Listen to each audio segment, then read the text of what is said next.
बोला शंकर भगवान की जय।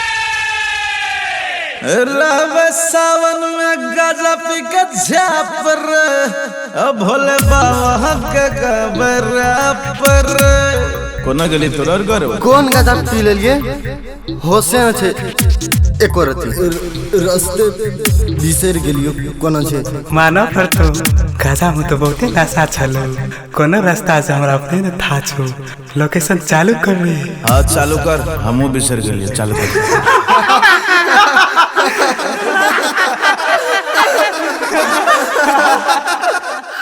गाजा ग्रुप सीए गज पिया ग्रुप के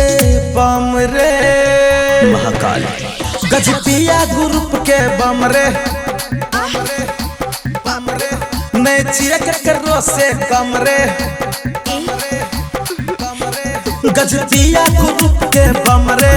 नहीं चिया के करो से कम रे देव घर के निकालना में परे देव घर के निकालना में परे गाजा ग्रुप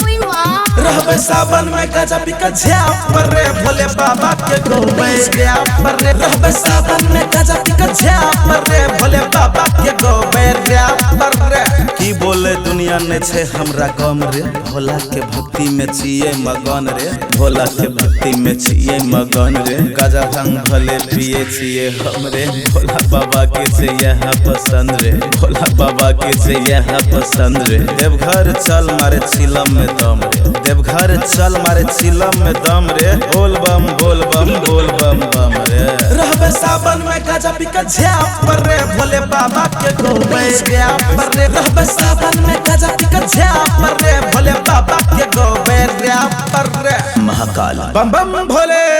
छिए भक्त रे महाकाल के गाजा ग्रुप छिए भक्त रे महाकाल के नहीं डर छिए कोनो काल से महाकाल छिए भक्त रे महाकाल के नहीं डर छिए कोनो काल से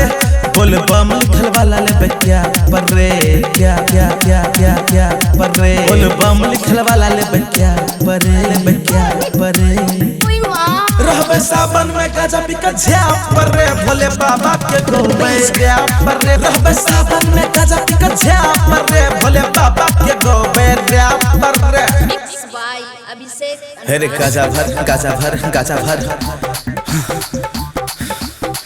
हेरे सोट मार हेरे सोट मार जोर से धुआं निकालो पर से न केकरो से डर न केकरो से भर साथ रहतो जब भोले शंकर रहबे सावन में गाजा पी के झाप पर रे भोले बाबा के गोबे गया पर रे रहबे सावन में गाजा पी के झाप पर रे भोले बाबा के गोबे गया पर रे प्रेम से बोलो बाबा वैद्यनाथ की गंगा जल हम भरा लेबे गंगा जल हम भरा लेबे भोला दानी के चरण में चढ़ेबे गंगा जल हम भरा लेबे भोला दानी के चरण में चढ़ेबे सनु कौशल संतोष रहते साथ में सनु कौशल संतोष रहते साथ में